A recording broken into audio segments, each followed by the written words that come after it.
Hey, leuk dat je kijkt. Welkom bij Toertje de Basics. Ik ben Steven. En ik ben Nienke. Wij wonen in een busje en bevragen onszelf en mensen door heel Europa naar de basis. Met onze camera en microfoon gaan we bij mensen langs en vragen we wat voor hun de basis is. Leuk dat je met ons meereist vanaf waar je ook bent. Lekker achteroverleunen en kijken. Veel kijkplezier.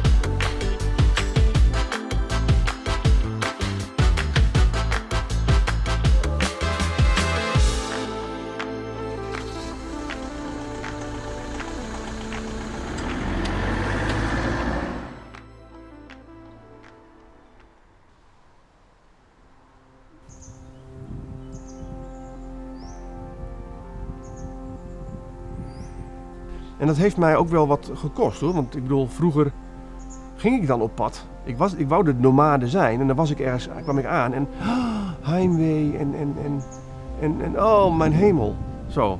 Dus ik ben wel door bepaalde dingetjes doorgegaan om op een gegeven moment te gaan herkennen van oké, je moet wel nu de schoonheid van deze omgeving gaan proberen te zien, maar anders kun je naar huis gaan.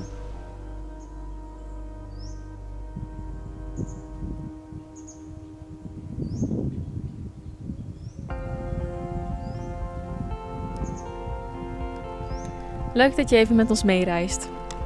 Ons busleven begint in Duitsland, bij een voormalig campingterrein, waar we bij een chaletje van vrienden mogen staan. Het is de perfecte plek voor ons om te landen in al het nieuwe. Daar in ons eigen kleine universum genieten we van de ruimte die we hebben om zo aan het begin van onze reis te dromen over wat er komen gaat. Boodschappen, briefjes en zonnestralen brengen ons naar buiten. Buiten werken bij het Ostercafé is ook een groot succes. Evenals hun taartjes op de ene dag in de week dat ze geopend zijn.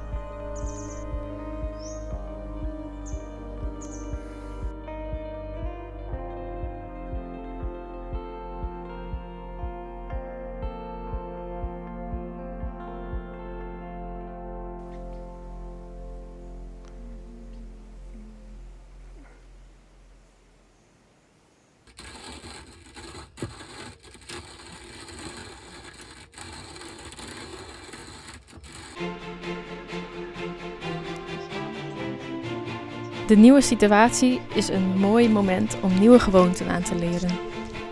Geïnspireerd door Wim Hof, de Iceman, doen we ademhalingsoefeningen, nemen koude douches en zwemmen in de rivier. Dit met de intentie ons lichaam sterker en gezonder te maken. Wat gaan we doen morgen? Vertrekken Waarheen? naar de muziekwinkel Yes. in de buurt van Hamburg. Leuk, zin in. Echt wel.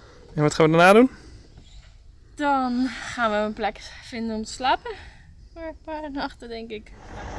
Na 2 weken gaan we verder en zetten de nieuwe gewoonten voort bij de volgende bestemmingen. Althans, daarvoor doen we ons best. Ook nieuw was onszelf interviewen. Ten slotte gaan we anderen ook voor de camera vragen. Leerzaam om die kant van de lens zelf te ervaren. Bizar wat dit met ons deed. Ondanks de grote weerstand leer ik na het interview verderop in deze video hoe waardevol het eigenlijk is om mensen op deze manier te laten delen. Als mensen in beeld mogen komen en delen over wat er in jou leeft, het is waardevol. In Oost-Friesland raken onze wielen voor het eerst zand. Wandelend op het strand bewonderen we de kitesurfers. Dat ziet er echt uit als vrijheid. Steven voelt zich al jaren aangetrokken om een vorm van surfen te gaan leren. Samenwerken met de elementen, net zoals bij skiën, een grote passie van hem. Zelf kijk ik naast bewondering met enige afschuw naar het tafereel. Sinds het begin van de reis voel ik af en toe angst voor het onbekende. Ik heb een grotere behoefte aan de touwtjes in handen houden en voel weerstand tegen verandering. Ik denk het gevolg van het loslaten van een redelijk overzichtelijk bestaan in Nederland. Vele nieuwe, onbekende wegen zijn voor me geopend en dat is zowel super fijn als super spannend. Aperitief? Oh, het aperitief. Oh, ja, lekker, dank je.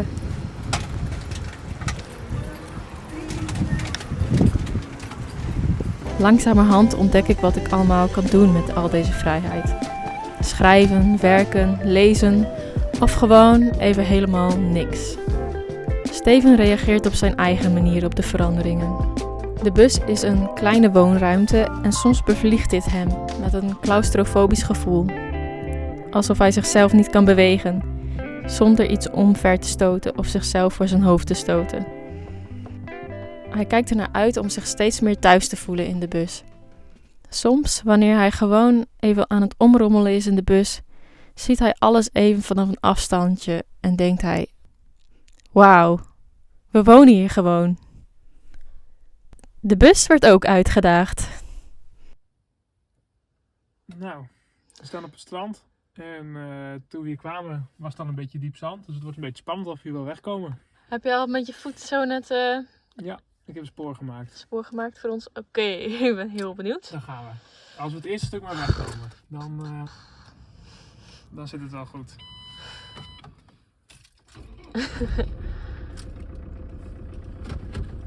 Ready? Set. Go. Kas erop, kas erop, kas erop. Ah, shit. Kut, ik weet het niet. Oh, het wel gaat lukken. Ah ja, ik probeer een... Nu misschien een beetje bochtje maken. Ja. Oh. Jeetje, je doet het. Oh my god, dit is echt verschrikkelijk. Maar kijk even waar je heen gaat nu. Rustig, rustig. Je hebt sporen. Ja, goed baas. Nou ja.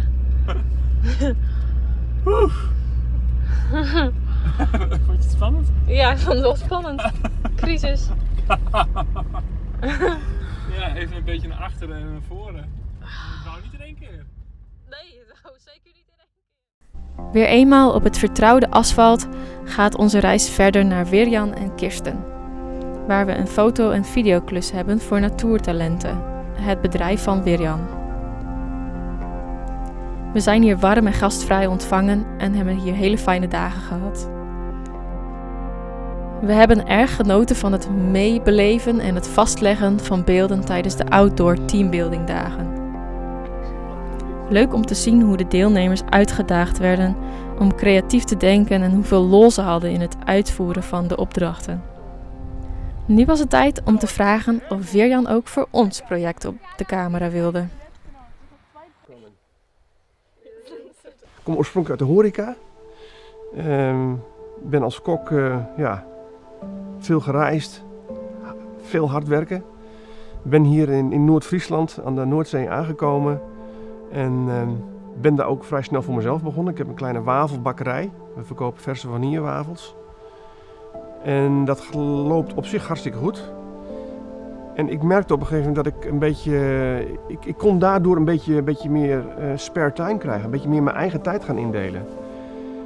Dus ik zat op een avond op de bank. Ik denk van ja, wat moet ik nou? Moet ik hier nou in verder gaan? Moet ik nog een tweede filiaal gaan open doen? Of ga ik gewoon heel wat anders doen? En ik liep al jaren rond met het idee van ik wil ook iets doen wat misschien zelfs wel de samenleving een beetje ten goede komt. En toen was ik op zoek naar, wat zou dat dan kunnen zijn? Nou, dan ben ik bij psychotherapieopleiding gekomen. Ik ben bij allemaal verschillende opleidingen gekomen. Totdat ik op een gegeven moment bij een opleiding terecht kwam waar het om wildernispedagogiek. Ik hoop dat het het juiste woord is. En belevenispedagogiek, daar kwam ik uit. En ik ben daar op een vrijdagmiddag heen gegaan. En ik hoorde dat en ik zag die mensen daar. En ik denk van, nou, dit is het gewoon. Met mensen bezig zijn. Een stuk ook uit je comfortzone eruit gaan om te leren. En dat hoofdzakelijk in de natuur, buiten. Dus niet in een of andere duffe zaal. Lekker buiten, in de natuur. Sparren met de natuur. Als je sparringpartner. En het mooie van de natuur is, ze geeft alleen. Ze neemt niet. En ze oordeelt ook niet. Dus als jij op een gegeven moment met je neus tegen de boom aan loopt, dan ben jij dat geweest en niet de boom. Dus je leert er heel veel van. Nou, en die opleiding heeft ongeveer 2,5 jaar geduurd. En ik heb zoveel geleerd. Zoveel geleerd om met mensen om te gaan, om met groepen om te gaan. Hoe leid je een groep op een mooie pedagogische manier door die natuur heen, dat ze aan het einde ook echt iets voor zichzelf kunnen meenemen. En dat zijn dan de basics die ze dan misschien zelfs wel meenemen. De nieuwsgierigheid, de zelfwaarneming, een oog voor de natuur te hebben. Dat zijn, als ik het nou zo bedenk en zo uitspreek, dan komen we daar al echt een beetje richting de basics. Dat zijn echt de basics waar ik geloof voor mij om gaat. Als je die meeneemt, en als een groep die meeneemt, dan denk ik dat we daar een hele goede positieve zet kunnen doen. En ja, ik ben ontzettend dankbaar dat ik dus met natuurtalenten zulke dingetjes kan gaan doen.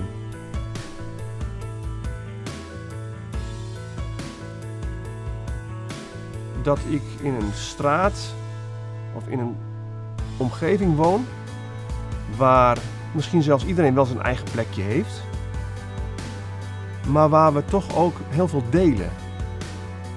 Ik noem maar wat, 1 grasmaaier op 10 huizen. Niet iedereen hoeft een grasmaaier te hebben. Dat je dus deelt.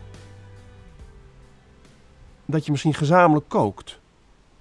Oudere mensen die bijvoorbeeld in de wijk of in de straat zijn, is een beetje ondersteund. Door misschien 1 keer in de week daar te gaan stofzuigen, dan noem ik maar wat hoor.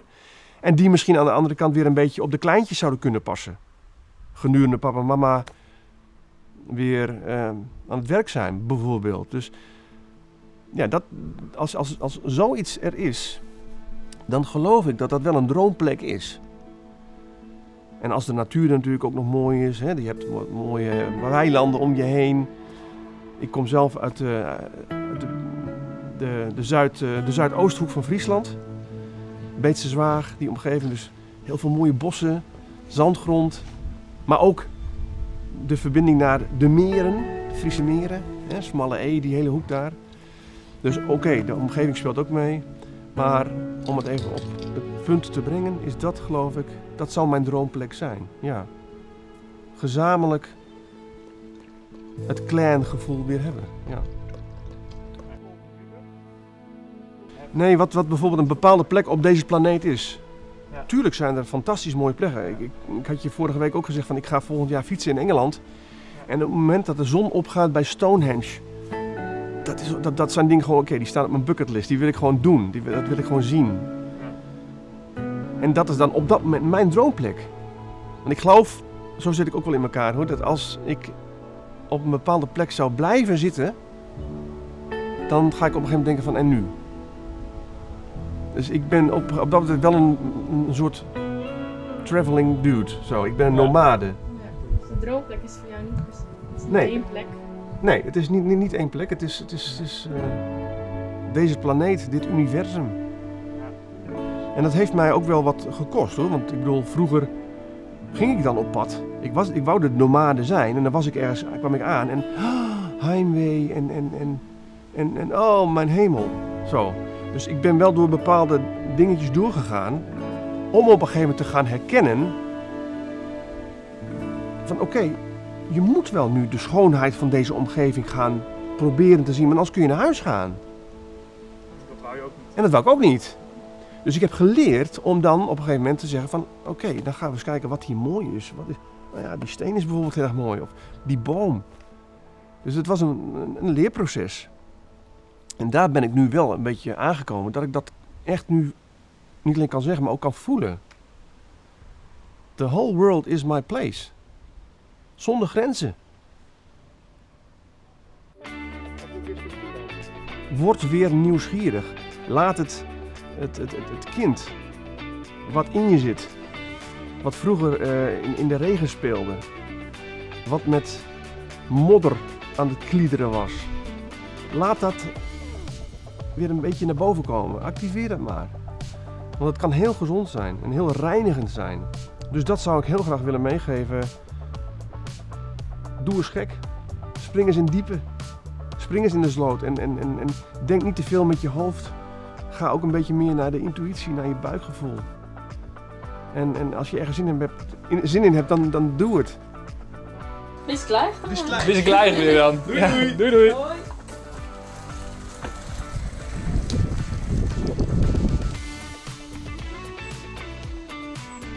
Op weg naar het noorden mijmeren we verder.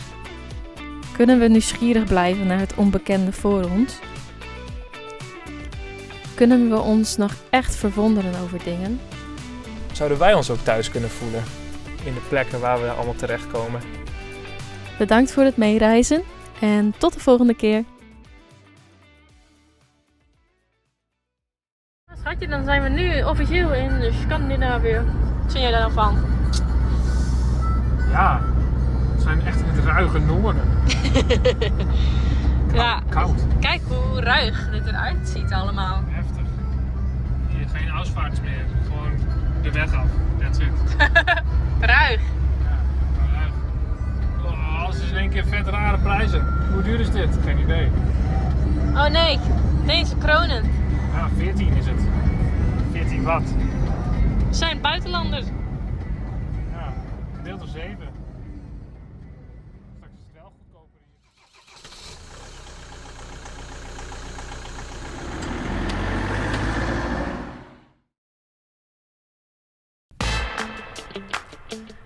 hier. Bedankt voor het meereizen. En leuk dat je hebt gekeken. Tegelijkertijd. Ja. Tot de volgende keer. Tot de volgende keer.